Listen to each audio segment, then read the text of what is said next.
Case करूं मैं? और तू जरा ठीक से पैर दबा मेरी बहू के। जानती नहीं कि वो गर्भवती है? मेरी गोरी बहू की सेवा में किसी भी चीज की कोई कमी नहीं रहनी चाहिए। और मेरी पैर दबाने के बाद मेरे लिए अच्छा सा नाश्ता भी बना कर लाना। माँ जी, शीतल के साथ साथ मैं भी गर्भवती हूँ।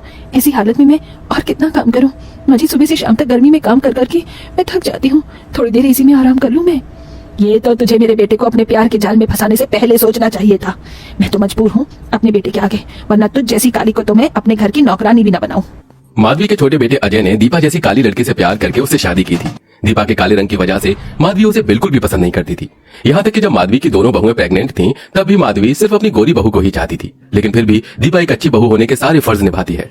ये ले केसर, इसे दूध में मिलाकर मेरी शीतल बहू को पिला देना।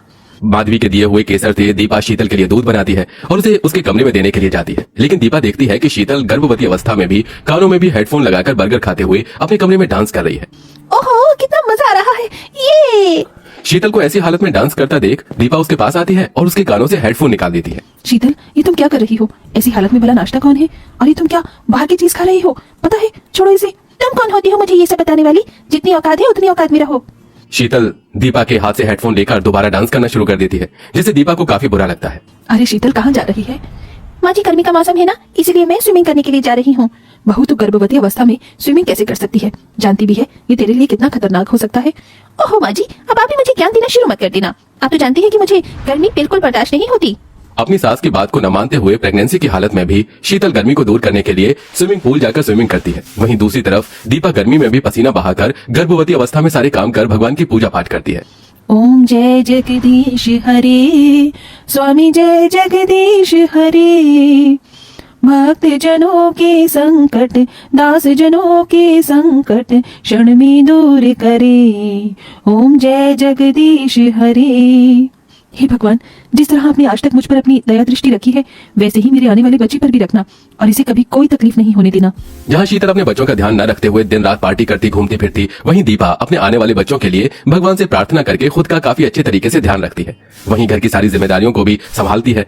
ऐसे ही वक्त गुजरता है और अब दोनों काली और गोरी बहू की डिलीवरी का वक्त आ जाता है। देखिए, दीपा की डिलीवरी में तो कोई प्रॉब्लम नहीं है, लेकिन शीतल की डिलीवरी में काफी कॉम्प्लिकेशंस हैं, इसलिए हमें उनका ऑपरेशन करना होगा। बिना ऑपरेशन के ये बच्चा पैदा नहीं हो सकता। डॉक्टर के मुंह से ऑपरेशन की बात सुनकर माधवी काफी डर जाती है और अपनी गोरी बहू के लिए प्रार्थना करती है। वहीं काली बहू अपने जैसे काले बच्चे को जन्म देती है। ऑपरेशन के बाद शीतल एक गोरे बच्चे को जन्म देती है। कितना सुंदर है मेरा पोता, किसी की नजर न लगे।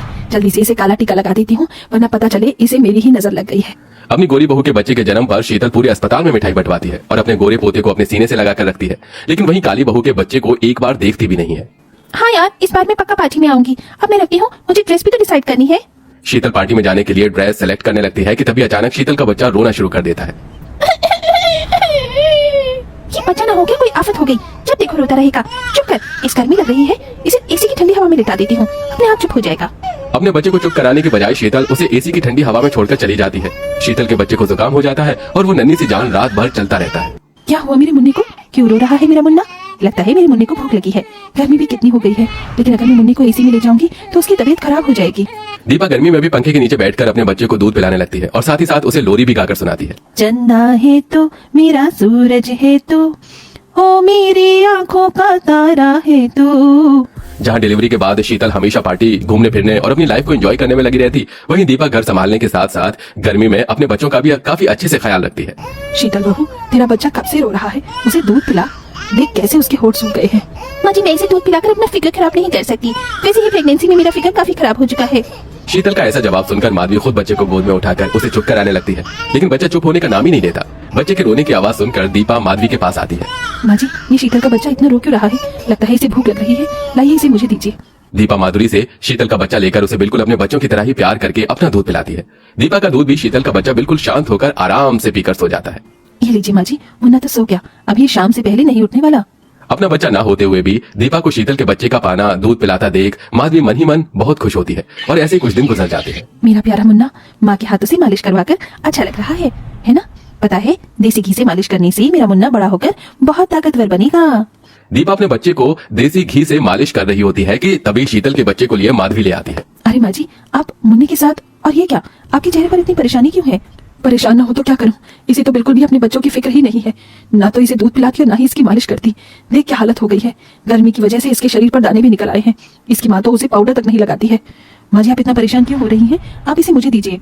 दीपा शीतल के बच्चे को लेकर सबसे पहले उसकी देसी घी से मालिश करती है और उसको अच्छे से नहलाकर काजल पाउडर लगाकर अपने बच्चे के साथ साथ उसे दूध पिलाती है। मैं हमेशा इसके काले रंग से इससे नफरत करती रही, लेकिन आज देखो मुझे खुद पर ही शर्म आ रही है। दीपा तुम तो महान हो। शीतल के बच्चे के लिए दीपा की ममता देखकर माधवी को अपनी गलती का एहसास होने लगता है। वाह क्या बिरयानी बनी है। इस मसाले वाली बिरयानी को खाए हुए कितना वक्त हो गया। आज तो मैं जमकर बिरयानी खाऊंगी। अरे शीतल, तुम ये मसाले की चीज क्यों खा रही हो? तुम जानती हो ना कि तुम अभी कुछ टाइम तक तेज और मसाले की चीज नहीं खा सकती। अगर ये सब खाकर तुम बच्चे को दूध पिलाओगी तो उसकी तबीयत खराब हो सकती है। तो क्या इसके चक्कर में मैं खाना पीना भी छोड़ दूं? 9 महीने जितना परहेज करना था मैंने कर लिया, लेकिन अब और नहीं। शीतल मसाले का खाना खाना नहीं छोड़ती, जिसके चलते अब जब भी शीतल अपने बच्चे को दूध पिलाती तो उसे दस्त और उल्टी लग जाती, जिसे देखकर अच्छा हुआ इसे मैंने अपनी गोद में नहीं लिया, वरना ये तो मेरी गोद में ही उल्टी कर देता। अपने बच्चे को सोफे पर छोड़कर शीतल चली जाती है। शीतल का बच्चा रोते रोते सोफे से गिरने वाला होता है कि तभी आकर उसे दीपा संभाल लेती है। न जाने भगवान किन किन को औलाद दे देता है। नहीं मुन्ना नहीं, रोते नहीं, चाची है ना। दीपा माधवी शीतल के बच्चे को डॉक्टर के पास लेकर उसकी दवाई लेकर आती है। वहीं अब शीतल का बच्चा दिन भर दीपा के साथ रहता है। दीपा भी उसे अपने बच्चे की तरह ही प्यार करती है। ऐसे कुछ दिन कुछ वक्त गुजर जाता है और एक दिन ये आइसक्रीम कितनी टेस्टी है। तू भी खाएगा आइसक्रीम? ये ले, गर्मी है ना, गर्मी में आइसक्रीम खाकर तुझे भी गर्मी से राहत मिलेगी। शीतल अपने 1 साल के बच्चे को बर्फ जितनी ठंडी आइसक्रीम खिला देती है, जिसे खाते ही उसका बच्चा अचानक से बेहोश हो जाता है। ये देख शीतल काफी डर जाती है और सबके साथ जल्दी से बच्चे को अस्पताल लेकर जाती है। ये बताइए, इतने छोटे से बच्चे को इतनी ठंडी आइसक्रीम आप कैसे खिला सकती हैं? आप इसकी सगी ही माँ है ना। आपकी वजह से आपके बच्चे को निमोनिया हो गया है। डॉक्टर की बात सुन शीतल को अपने किए पर बहुत पछतावा होता है। वहीं दूसरी तरफ दीपा शीतल के बच्चे का काफी अच्छे तरीके से ध्यान रखती है, जिसके चलते बच्चा सिर्फ कुछ दिनों में ही ठीक हो जाता है। आज मैं आपके लिए कितनी सारी खिलौने लेकर आई हूँ। आ जाओ मम्मी की गोद में आ जाओ। शीतल जैसे ही अपने बच्चे को गोद में लेती है तो उसका बच्चा जोर जोर से रोना शुरू कर देता है, जिसे देख दीपा जल्दी से शीतल से अपना बच्चा अपनी गोद में ले लेती है। दीपा के गोद में जाते ही वो बच्चा बिल्कुल शांत हो जाता है। ये मेरा बच्चा है, ये तुम्हारी गोद में क्यों चुप हुआ? अच्छा तो तुझे याद आ ही गया कि ये तेरा बच्चा है। तूने बच्चे तो पैदा कर दिया, लेकिन तू एक अच्छी माँ नहीं बन सकी। जब जब तेरा बच्चा रोता था, बीमार होता था, तू पार्टी करने में बिजी रहती थी। वहीं दीपा ने इसे संभाला है, इसलिए आज तेरा ही बच्चा तेरे गोद में ना चुप होकर अपनी चाची की गोद में आराम से हंस रहा है। अगर दीपा ना होती तो तेरा बच्चा तो कब का ही मर जाता। दीपा भले ही रंग की काली है, लेकिन उसके जितना सुंदर मन किसी का नहीं है। अपनी सास की बातें सुन शीतल की आंखों में आंसू आ जाते हैं। हे भगवान, ये क्या हो गया मुझसे? मेरा ही बच्चा मुझे पहचान नहीं पा रहा है, सिर्फ मेरी गलती की वजह से। मैंने तो इस दुनिया का सबसे खूबसूरत शब्द माँ है, और मैंने इसी शब्द की इतनी बेइज्जती करी। भगवान भी मुझे माफ नहीं करेगा। नहीं शीतल, ऐसा मत कहो। तुम तो इसकी माँ हो, बस तुम्हें इस चीज का पहला एहसास नहीं था। अभी भी देरी नहीं हुई है, सब कुछ ठीक हो सकता है। शीतल दीपा के कहे मुताबिक अपने बच्चे का ध्यान ठीक से रखती है, जिससे अब धीरे धीरे शीतल का बच्चा उसे पहचानने लगता है। वहीं शीतल दीपा से अपने किए की माफी मांगती है और अब दोनों